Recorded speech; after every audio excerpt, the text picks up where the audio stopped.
Hi everyone, thanks for joining me once again. My name is Peter, this is Thailand Bound, and it's story time once again. I've got two stories for you today. They're quite long stories, especially the second one.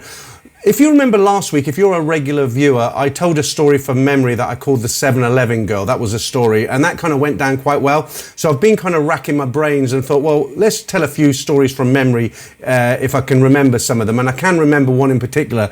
So on this particular upload, if I've got time at the end, I'm going to tell you another story about a friend of mine, something that happened. It was quite sad actually, and I'll do that at the end, and that'll be from memory.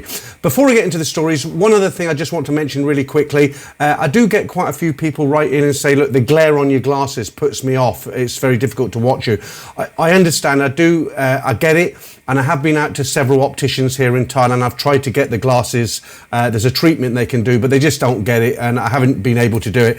I think most people kind of listen to these stories when they're doing other things anyway. They don't sit there watching me. But for the few people who do, apologies as always. And I'll keep trying. Okay, right, let's jump straight into the first story. สวัสดีค่ะ My name is John and I'm a 34-year-old American guy. This is my story from my most recent vacation to Thailand. My story begins earlier this year with my first ever trip to Thailand. I was in a relationship for 5 years prior to this, and after feeling ready to begin dating again, I decided not to limit myself to only one woman in my city or even my own country. I was initially afraid to travel to Thailand because I'd never been to an Asian country, but since watching your very entertaining and educational videos over the years, I felt prepared enough to not only finally make this trip, but to make it alone. For the sake of presenting myself, I've done a great job of taking care of my body over the years. Earned what is an impressive amount of savings and salary for someone my age, and have never had trouble connecting with amazing women here in the US, even some celebrities to boot. But that's another story. In March of this year, 2023, the opportunity came when I was sent to Tokyo for a business trip and had an extra week before I needed to head home to the West Coast, so I booked a ticket to Bangkok to check it off my bucket list. I remembered you mentioning the app Thai Friendly, so while I was in Tokyo, I created a profile mentioning that I would be visiting Bangkok for the first time soon. Despite my success with women in the US, I wasn't sure if I'd be lucky in Thailand. After all, I don't speak the language, even a bit, and I had never heard any experiences from other black American men such as myself. Fortunately for me, I was able to make many connections on Thai Friendly with attractive Thai women that spoke great English. After weeding out freelancers and ladyboys, I made a strong connection with a woman named Tum. I've included her photo here. She had a sizable social media following, so I felt confident she wouldn't be a catfish or behave dangerously if we met. The plan was to hang out with her exclusively during my entire trip. We agreed to meet on my first Saturday in Bangkok and have lunch at the Commons, a place I found on TikTok, which is a nice collection of restaurants. We video chatted and messaged each other every day on Instagram. We were using it to communicate since I did not have Line or WhatsApp at the time to continue to get to know each other. She even introduced me to one of her friends who would be hanging out with us at some point during our nights out. One day, after speaking together for almost a week, I hadn't heard from her until late in the evening when she finally replied that she was sorry for not contacting me that day because she was feeling sick after going out the night before. I simply told her it's no problem and continued on with my day, but again there was no reply. You can imagine my surprise when I opened her Instagram profile to message her the next day and found that she had blocked me out of nowhere. This left me in a tight spot because I was headed to Bangkok the next day and made all my plans there around her.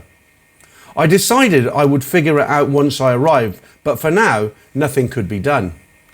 When I arrived to the airport, I realised catching a taxi and finding my way to the hotel would not be easy, as in Japan. I reached out to the only other person I knew, which was the friend she introduced me to. We'll call her Rose. I told her about my situation and she offered to meet me at the airport and help me find a hotel. When she arrived, I was very grateful, and while travelling together in the taxi, I asked Rose if she was hungry and wanted to grab some food together. She agreed, and after dropping off my belongings, took me somewhere near Sukhumvit 11 for food and playing pool. It was almost 2 a.m, and so there weren't many other options available now. At this point, we also talked about Tum, and I was told by Rose that her and Tum had just recently had a falling out. She didn't have any info on why Tum blocked me, but did say that she had a hot temper, so it was no surprise to hear my experience with her. As we ate and continued to shoot pool, we talked more and realised we actually had a lot in common. We discovered we both loved PC gaming, and after mentioning I was hungry again, she offered to cook me something at her place where we could also play some games on her PC. We headed off towards her apartment and plans went accordingly. It was around 4 a.m. when we both started to show signs of tiredness. Then Rose offered me to stay the night. I would be lying if I said I didn't feel an instant attraction to her. We headed off towards her apartment and plans went accordingly. It was around 4 a.m. when we both started to show signs of tiredness. Then Rose offered me to stay the night. I would be lying if I said I didn't feel an instant attraction to her when she first arrived to pick me up, but that attraction only grew even as related to each other over the course of the night. As you can expect, things did end with aerobics, and the next morning we made plans to meet again during the week. Rose and I continued to message each other over the next couple of days. Around the fourth day, I got a message from someone I didn't expect. It was Tum. She asked me if I was still in Thailand and wanted to meet. I told her I was, but I wanted to know why she blocked me so suddenly. Tum said she was upset that after she told me she wasn't feeling well, I only replied no problem, but did not ask more about how she was feeling. I apologised for not seeming more concerned and explained to her it was not because of a lack of care, I just didn't think a hangover warranted that kind of inquiry. Once things were patched up, Tum asked me to join her and some other friends at a club that night. I don't drink at all, but I said I would still be happy to join them. She picked me up from my hotel and we set off to meet the others. As we walked inside, I noticed Tum attracted a lot of attention from other men at the lounge. I sort of expected this. To put it mildly, Tum was very blessed below the neck. We ordered items and overall had a really great night.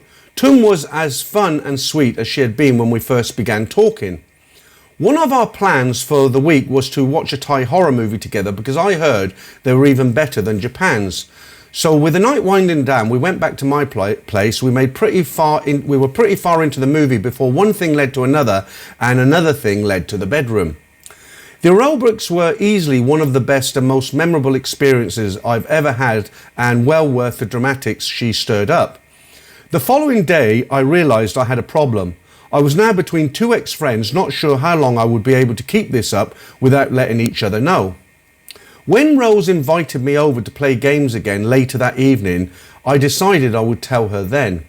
I arrived, and after breaking all her records in Mario Kart, I let her know about my activities the night before, including the aerobics with Tum. Rose was understandably upset, but also unveiled some new information to me. The reason Tum and Rose were no longer speaking was because Tum was secretly involved with one of Rose's ex-boyfriends. What made this even worse is that Tum herself also had a boyfriend at the time. Rose informed me the likely real reason Tum initially cancelled plans to meet me was because her boyfriend was still visiting Thailand and extended his stay until the time I arrived. After being debriefed and a bit more gaming, I went back to my hotel for the night and decided to text and confront Tum about her side of the story. She replied very angrily about my involvement with Rose, but then dropped a bombshell of her own. The guy Tum was accused of spending time with was not Rose's ex-boyfriend, but actually a guy she was currently involved with.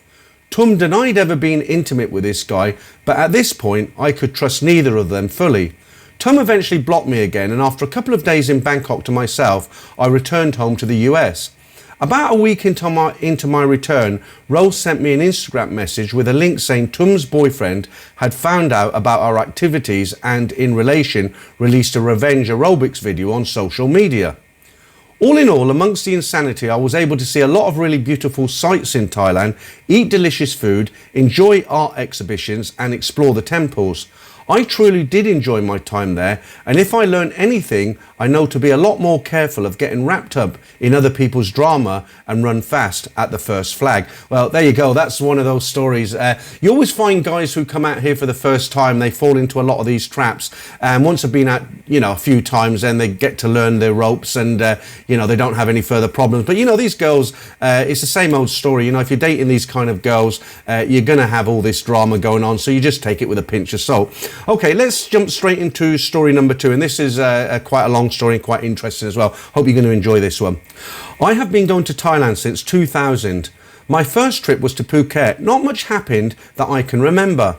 I was with an English lady friend at the time, staying in the same room as her, so obviously didn't get any external company brought in from the bars. In 2004, I decided to buy a round the world ticket and leave the UK.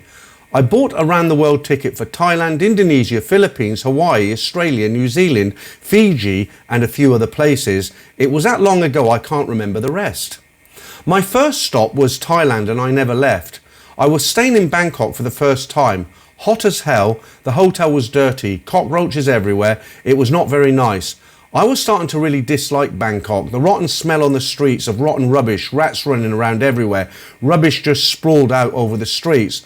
But luckily for me, when I got a taxi one night back to my hotel after drinking, the taxi driver asked me if I'd ever been to Pattaya before. I told him no, I've never ever heard of it. He told me he and his wife were going the next day, so that if I wanted a lift, he would give me a lift for a bit of money. I agreed, and the next day we all went to Pattaya. I asked him if he knew a hotel where I could stay. He said he would find one for me. When we arrived in Pattaya and spent an hour or so looking for a hotel for me to stay at, I ended up in Jomtien. The room was basic but very clean compared to the one in Bangkok, and it was very cheap, only 350 baht per night. So back then, when the exchange rate was 68 baht per pound, the room was only costing £5 per night. What an absolute bargain. It had aircon, a fridge, shower, toilet, TV, wardrobe, etc. I couldn't believe it. Still, to this day, it is only 450 baht. The prices of things in Thailand have all gone up these days, but for some reason, the hotel prices don't seem to have gone up much at all. In real terms, obviously they have, but only due to the poor exchange rate. Anyway, back to the story. My first night out, I walked down the soi onto Jomtien Beach Road and walked up the road looking for something to do. The first bar I came to was called KR Bar. It was on the corner. This became my local, and I ended up here every night and became very good friends with all the girls there. Eventually, over the month, I spotted a girl I really liked. She did not work there, but was visiting her friend who worked there. Her nickname was Jan. I can't remember how we actually started talking, as it was 20 years ago, but we became good friends and always drank together and talked. She was a university student at the time and had an American accent. Alarm bells ringing today with the experience I have now, but this was my first time in Thailand, so I had no idea. After a month or so, I can remember one evening on Jomtien Beach, Jan, her friend, and I were talking, and all I was thinking about was kissing Jan. In the end, I just said, "What have I got to lose?" And I grabbed her and kissed her really passionately. She said, "Wow, you're a really good kisser." "I've never been kissed like that before," she said. Her friend immediately got angry and started talking to her in Thai fast. She seemed really worried about something for some reason.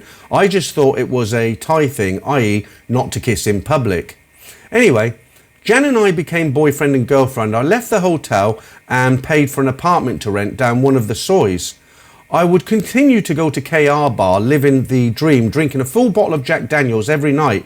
I used to buy the bottle and take it into the bar and pay a small fee, then pay for the ice and mixers. It was just so much cheaper doing it this way. I lived in Jomtien for a year, doing visa runs once a month to Cambodia. Luckily back then you could do this every year. Sadly they changed all the rules, so now you cannot do this any longer. You can only do border runs a couple of times a year. The only other way is to use an aircraft, then you can do it as many times as you like. But it's not much more expensive that way for someone not working. It's not really a valid option to fly in and out of the country. I had brought £5,000 spending money with me. It was all in different denominations due to the other countries I was supposed to be visiting, so it ended up that on some of the money I got a very bad exchange rate. Oh well, never mind. I wasn't bothered at the time. I was having the time of my life. It's crazy that this amount of money lasted me a year, because in 2023 I went to Pattaya and was spending an average of £500 to £800 a night. In one go-go bar alone down LK Metro, this included the lady bar fine, all drinks, a bit of food, sometimes etc. This was extortionate. I couldn't believe the cost these days due to the bad exchange rate. Now it's currently only 38 to 44 baht per pound. In 2004, the bar fines were about 800 to 1,000 baht for go-go girls, and the girls' company cost 2,000 baht long time, so about 3,000 baht in total. That's about £44 or 50 US dollars. These days, the fines are around 1,500 plus, depending on where you go, and the girl costs 5,000 baht, so a total of at least 6,500 baht, which is 148 to 171 pounds, getting close to 200 US dollars. The prices are crazy now. They've quadrupled. It's really crazy. Anyway, back in 2004, I rented a motorbike, a Honda CBR Fireblade 1000 RR, and would ride this getting around Pattaya. The problem was that the guy renting the bike told me I had to give him my passport to keep, or he would not rent the bike to me, so I did. A few weeks later, in the early hours of the morning on the third road, I think it was near an old club called Expat, I was going through green traffic lights and three Thai girls on a scooter jumped the red light straight in front of me. I rode right in the side of them. Both bikes were smashed up very, very badly. We all ended up in hospital, but no serious injuries.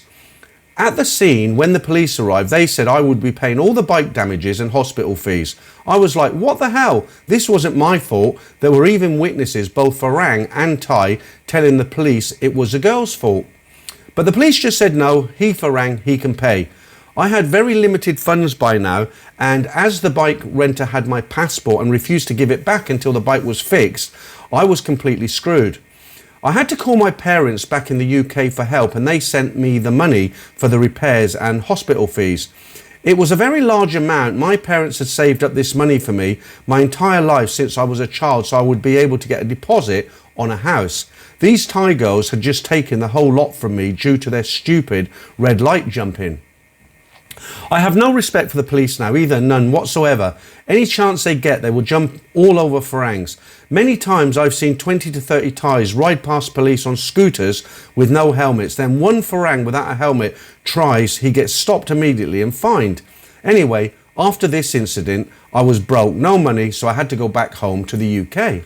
I purchased a flight back home and went back to work. I started to send my girlfriend Jan 20,000 baht per month too.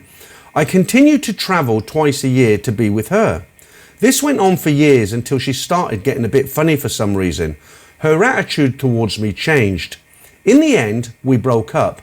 I then found out that she had a rich American guy who she stayed with in Pattaya. He ran a business there. This was the reason why on the beach when I first kissed her, her friend got so irate. Anyway, at least I then knew she had an American accent. I can laugh about it now, but I was really angry at the time. Later on, I found out that she was also seeing another guy, an English guy at the time, as me and the American guy. He had a dive business in Jomtien. So she was seeing three men at the same time. How much money was she taking home a month? In the end, she married the English guy and moved to the UK. Oh well, good luck to them. After that, I didn't go back to Thailand for a long, long time. That incident put me off Thailand completely. I did start to go back eventually though, after about 10 to 15 years. I took a friend to show him Pattaya. It was great having a friend to bounce off, as I had always gone on my own before I told him what to look out for with the girls. We had a right good laugh. Sadly, the KR bar was no longer there in Jomtien. It has been torn down and there was now a huge money exchange place there, so we ended up staying in Pattaya. It was a good laugh, and I went back every year after that, again refusing to fall for any other girl. This year, after I received a clickbait advert on my Facebook from a go-go bar down LK Metro, I saw a really beautiful girl. I fell for her instantly. I know from past experiences it was not a good thing to do, but I did anyway. I went back, and I won't say to what bar I went to, but I fell for that girl. Like a total moron, the idiot that I am. I bar find her every night for 2 weeks. She comes back to the hotel. We did what you do, and she would leave. She refused to stay the whole night. I was not used to this, as all nighttime girls should stay the whole night.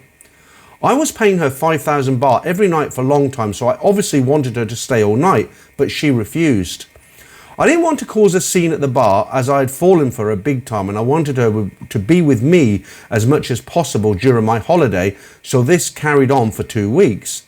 I went home to the UK and I couldn't get her out of my mind, so brought another flight ticket back to Thailand a few weeks later and booked off my remaining holidays that year from work. I met the girl again and continued to pay her bar fine every night. The issues then started. I would get to the go-go bar when it opened to make sure I could bar fine her before anyone else could. I would pay her bar fine, drink in the bar with her, sometimes all night, sometimes half the night, and we would then go out drinking around Pattaya. The issue started when we were out drinking until 3 a.m. in the morning at the bar she worked at or at a different bar. She then said, okay, I have to go as I have to give my friend a lift home on my motorbike as the bar I work at has closed now. I was like, no, I paid your bar fine. We go to the hotel. But she refused. I was like, what the hell? Why didn't you tell me this earlier? She rambled some crap to me and then left. I wasn't happy, as never in the past has this ever happened. So the next night I told the go-go club manager about it and that I wasn't happy. This made the girl furious. She was yelling at me in the bar the next night. I went back, but she calmed down after a few drinks and I bar fined her again. I took her to the hotel and did what I paid her for. She left and that was it. I asked her for her Facebook info so I could add her. She gave me it and then I flew out of Thailand to meet an old friend in Cambodia. I originally met him in 2005 at KR Bar in Jomtien when I lived there. While I was there, I received a strange message from the go-go lady. It said, do you really love me? Prove it. Tell me how many times we made love. If you love me, you will remember. If you love me, you should have photos of us together too. Send me all the photos you have of us together to prove you love me and think of me. I thought this was a bit weird, but it was her coming from her Facebook account, so I didn't really think anything of it, just that she wanted some reassurance. I replied with lots of photos of us together, some with her and me in our underwear, holding each other in each other's arms in the hotel. Well, when I got back to Pattaya, it was like an automatic bomb had gone off. The lady almost attacked me. So much for Thais not showing anger in public. She was yelling in my face, angry, saying, why did you tell my boyfriend about us having aerobics and send him photos of us together, almost naked together? I was like, no. I told you that it was you who I sent the message to. It was your Facebook account that I sent that to. You gave me your Facebook info and the message to me came from your Facebook account, so don't blame me. It's not my fault you told your boyfriend your password, is it? She told me if I received another message from that account, I was not to talk about anything at all. Just say we had aerobics once and once only, nothing else. She said to say I cannot remember anything else. So finally, then I knew why she left early every night, why she lied about giving her friend a lift home at 3 a.m. when the bar closed. It was to get back to her Thai boyfriend. I had spent a very large amount of money on this lady and the bar drinks, bar fines and her fees every day for over a month in total. She had lied to me the entire time, so I'd had enough. When I received another message from her Thai boyfriend, I also told him the truth, everything. I also told him what she said to me regarding lying to him. Karma does its thing, right? I heard they broke up now. The girl has since moved to another go-go bar next to the one she worked at. Laugh out loud. Well, you know, I mean, what can you say about this story? A couple of things. Like I always say, he said in the beginning of the story, he gave his passport to the person who was renting out the motorcycle. Never do that. Never give any original documents. Take a photocopy, offer to sign the photocopy. This is 20 years ago, so I know it's different now. They will accept photocopies because once you give your passport to somebody, they've basically got you in a barrel, haven't they? Because you can't leave the country without your passport. You can't overstay, else you could be banned banned from the kingdom, and it's just not a good idea. The second thing I'd like to say about this story, you know, most people know Pattaya is probably it's like Las Vegas around the world. It's known for gambling. Pattaya is known for something else. You know what I'm talking about, right? So if you're going to a place like Pattaya for fun, enjoy it for what it is. But, you know, you go into these bars, you meet these girls, the relationships are not going to work most of the time, okay? So if you find out these stories about she's got a Thai boyfriend, which most of them have, okay, or she's running 2 or 3 guys at the same time, don't be surprised, because they all do it. That's why they go to Pattaya, to make money. They're not going there to look for a boyfriend. If they were looking for a genuine boyfriend, they'd go on to Thai Friendly or Tinder or something like that, okay? They go to Pattaya to make money, and you know how they make money down there. So the more guys they can hook, the more money they're going to make, okay? Right, let me tell you a story from memory that I promised to tell you at the beginning. I've got time to tell you this one. So this story goes back to about 1997, 1998, and it involved a very good friend of mine who's not around anymore. He was about 10 years older than me. He's passed away now a number of years ago. I'd met him in Nana Plaza quite a few years before that, and as I say, we became kind of really good friends, okay? So me and him used to meet up. This is obviously, I was younger then. We're talking, what, 25 years ago. I'm 60, coming up for 64 next April, so I was probably around 38, 39. You know, I was still going out to go-go bars and having fun and that sort of thing. So I'd meet up with him 2 or 3 nights a week, and we'd go into Nana Plaza, Soy Cowboy, and we'd have fun. You know, we'd drink, we'd do the ladies' drinks, and you know, the normal sort of thing you do. And he wasn't a foolish guy. He was quite a clever guy. I won't give you too much of his background because I don't want to give anything away. He has got family still. But this guy, one night, he was quite streetwise, and he knew the ways of the girls. He was single, by the way. This guy was single. He'd been married and he was divorced. And when you go into Nana Plaza and you go up the stairs on the left, there's an escalator on the right, the stairs on the left. The first floor, the first bar you come to is called Spanky's. Well, in the old days, that was 2 bars. The first one was called the Three Roses, and then there was a Hog's Breath next door to it. And we used to start off in the Three Roses because it had an outside seating area with a few stools, a balcony, and you could look over into the plaza. And it was good because if we went there about 8 o'clock, and you could see everybody, all the girls coming to work, and you got a good view of what was going on, and it was just a good place to start and have a drink, okay? So we went there very, very regular. Now, on one particular night we went there, there was a new girl that we hadn't seen before. She was probably around, they always look younger than they really are, but she looked, I don't know, 27, 26, something like that. Quite an attractive girl. And my friend had spoke to the mama-san, asked about her, and apparently she'd just come down the night before from Isan. She'd needed to make money, and she was dancing on this very, very small stage. If you know Nana Plaza, you know Spanky's. It's not huge. You imagine they split it into 2, so it's quite. The Three Roses was quite a small bar. They had a little stage, maybe 2, 3 girls maximum could go on it, and she was up there. And my friend was quite attracted to her, and he basically asked the mama-san about her. She'd just come down, and this excited him because she hadn't been with any other guys. You know, she hadn't dated any other guys. So we'll cut the story. I'll try and get the story condensed so it doesn't go on too long. What happened was she finished dancing. He invited her for a drink. And because she just started there, he invited her out. He paid her bar fine and took her out for some food, etc. You know the rest. And he was very, very attracted to her, and he actually fell for her. And he'd got into a relationship with this girl, and eventually he took her out of the bar, and she was living with him for quite a while here in quite close to Nana. Actually, he had an apartment, and they were living together. And he found out that she had a young son. At the time was probably about 7 or 8. He was quite young, a boy. Normal story. Husband had abandoned her when she was quite young, and he was very much in love with this girl. Now, eventually, he had some problems with some property here in Thailand, and he had to leave. It was getting quite dangerous for him. Again, I don't want to get into too many details, but it wasn't in his interest to stay in Thailand long term. So he decided to, pack up everything, go back, and he managed to get a visa for this lady. I think he married her. I can't remember because it's a long time ago, but he might have married her here, maybe in England. I don't know, but I think he got her back anyway on a long-term visa. Her son went back as well. They lived in quite, it wasn't London, but it was quite a prominent city, quite a nice city, and they were living there together.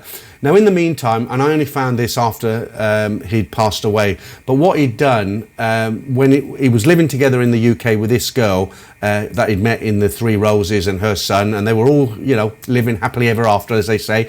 And because my friend was a nice guy, he had quite a good career, and he wasn't wealthy, but he was fairly okay. He had substantial savings, he had a good pension coming in, and he was quite a kind guy. And so what he did, he set up a kind of a trust fund so that the boy, her son, would have a really good education. So when he was going to the public schools, which were pretty okay in the UK, they're quite good, but when he got to a certain age, he would go to a private school and he would get further education, and he could go on to become something like a doctor or a vet or quite a really good career. That's what my friend set up for him, and the cash was put somewhere, and that's how it went.